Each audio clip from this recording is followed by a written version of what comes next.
Merci Baudouin, on le comprend, le climat est un peu tendu. Et puis il y a ce nouveau cas de discrimination linguistique.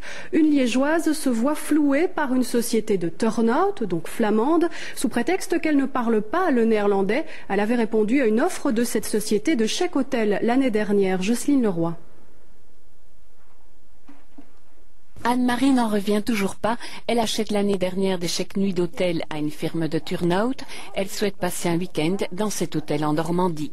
Elle demande une prolongation du chèque et voici ce qu'on lui répond. Nous sommes désolés de vous avoir informé que nous ne livrons plus dans les régions de langue française. Si vous, comme client belge, maîtrisez aussi la langue néerlandaise, nous pouvons bien sûr vous livrer nos produits en néerlandais. Dans ce cas, nos livraisons et services seront faits seulement en néerlandais. Anne-Marie parle d'escroquerie, ses 18 € sont perdus, mais avant tout, elle se dit choquée par ce qui ressemble à une discrimination linguistique. Extrêmement choquée. Je suis profondément patriote et unitariste, mais je trouve que c'est un procédé qui relève du fascisme.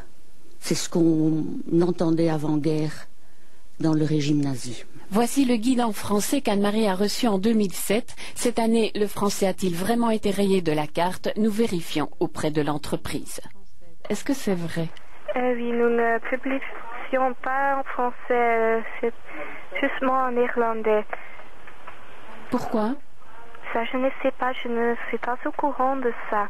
J'ai noté votre numéro et je vais demander de vous rappeler. Et depuis quand? Je ne sais pas, je ne suis pas au courant. Les lois linguistiques ne s'appliquent en principe pas au secteur commercial. Pourquoi cette société flamande préfère-t-elle se priver de clients francophones? L'attitude, en tout cas, interpelle.